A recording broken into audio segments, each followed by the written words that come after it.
Good morning, everybody. Welcome back to the Contrarian. It's Friday morning, recording this now at close to the end of the week, making a wrap-up video for the week, looking in the rearview mirror, but also looking forward some things I expect in the coming week.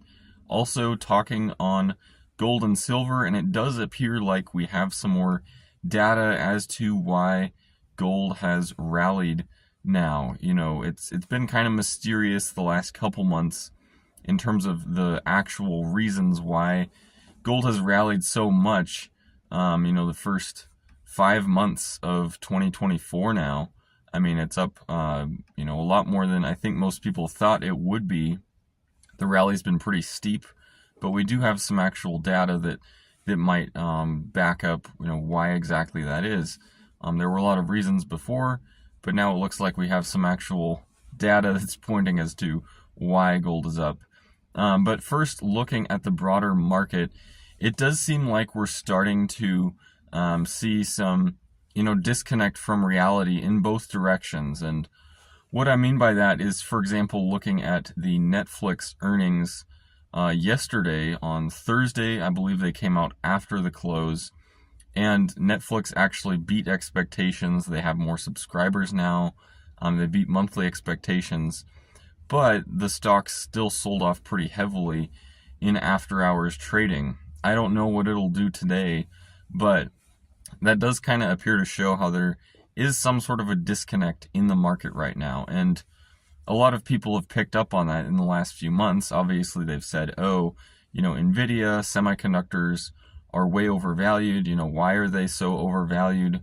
They should be correcting, and something like that. And while, fundamental analysis does play an important part in investing in the markets and everything like that, I think it's becoming less of a factor at this point. What do I mean by that? I mean that looking at momentum and psychology and sentiment tends to be more predictive than a fundamental type of analysis on a stock. You have all sorts of extremely cheap stocks in the Russell 2000, for example, or some other just sectors of the market that are less generously valued than something like semiconductors or tech. And yet those have stayed undervalued for a while, and tech has stayed overvalued for a while. So I don't know that you could say that this is a very normal market environment in that sense, and I guess I don't expect that to change anytime soon. I do expect, broadly speaking, we saw later 2023 and the early, first 2 to 3 months of this year, we saw the markets rally pretty aggressively, pretty steeply, and there were, of course, some short pullbacks in there where you'd see sentiment kind of reset a little bit.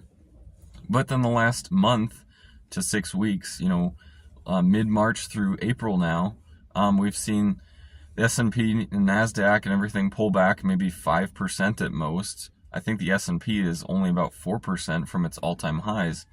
And yet sentiment has really reset on all of these major market indices. You would think that they were down something like 10 to 15% with how just sentiment has shifted to be a lot less optimistic. Even just looking at articles related to a stock like NVIDIA, or a stock that previously was performing very well, previously very loved and hyped out there, sentiment has just changed so dramatically on a dime of sorts with regards to a stock like NVIDIA.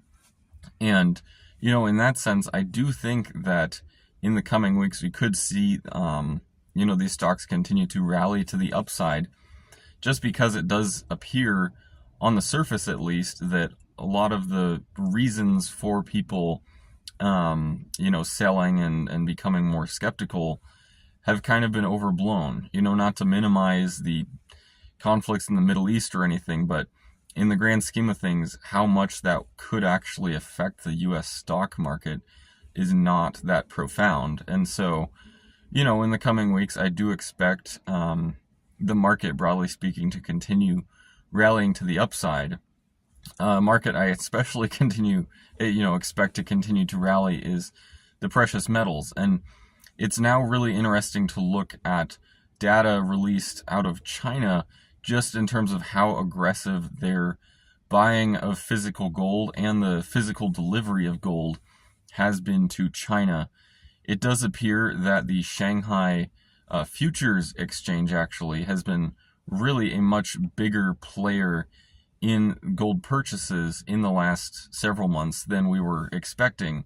And so looking at the COMEX, the rest of the COMEX market, whether that be in New York or London, the London's definitely up there, but even though we've seen net selling from Western traditional, Western investors, all that gold, and actually more than that, has shifted into Eastern central banks and Eastern buyers. Whether they be individuals, individual investors, institutional investors, and central banks, most importantly, in the East. It looks like these are where, the majority of the gold buyers are coming from, are actually in Eastern countries, mainly China. Probably some other Eastern countries, Russia, Singapore, other Asian countries there, but China is the elephant right now when it comes to gold purchases. Another really interesting thing I will point out that I didn't pick up on it, back in November when this happened of last year, and that almost marks the beginning of this kind of paradigm shift in gold, where you weren't seeing kind of the previous price action, intraday, high selling volumes, that kind of was, JP Morgan had long kind of been accused of doing something like this, and they actually were, found guilty of spoofing the precious metals markets, and actually 2 of their former traders ended up going to prison for it. They paid tens of millions in damage for it.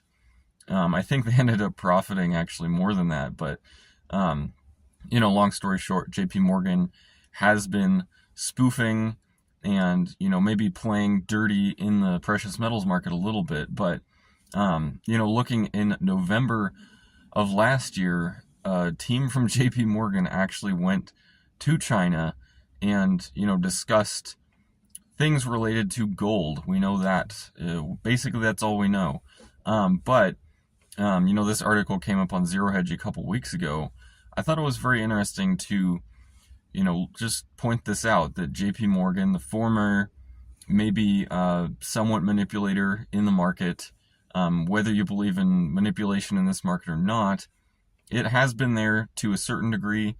I guess the real question is how much manipulation has there been. JP Morgan was found guilty of spoofing, which, it could just be a little bit here and there in terms of overall manipulation, or it could be a lot more than that if there are in fact other players doing that, if their overall market presence was a lot bigger than what were initially found with this criminal trial a couple years ago with JP Morgan. But it's just interesting to point out that JP Morgan did go over to China end of last year, and so maybe they reached some sort of agreement over there in terms of finally allowing gold to break through a certain price level. I don't know, but that's pure speculation on my part in terms of what happened over there between JP Morgan and the Chinese. But we do also have that out there as kind of a tea leaf to look at least. But it is very interesting to see just how this paradigm shift has taken place in gold. It's actually breaking out to the upside now. The Western markets are still very skeptical of that, it appears. Silver's finally playing catch up as well.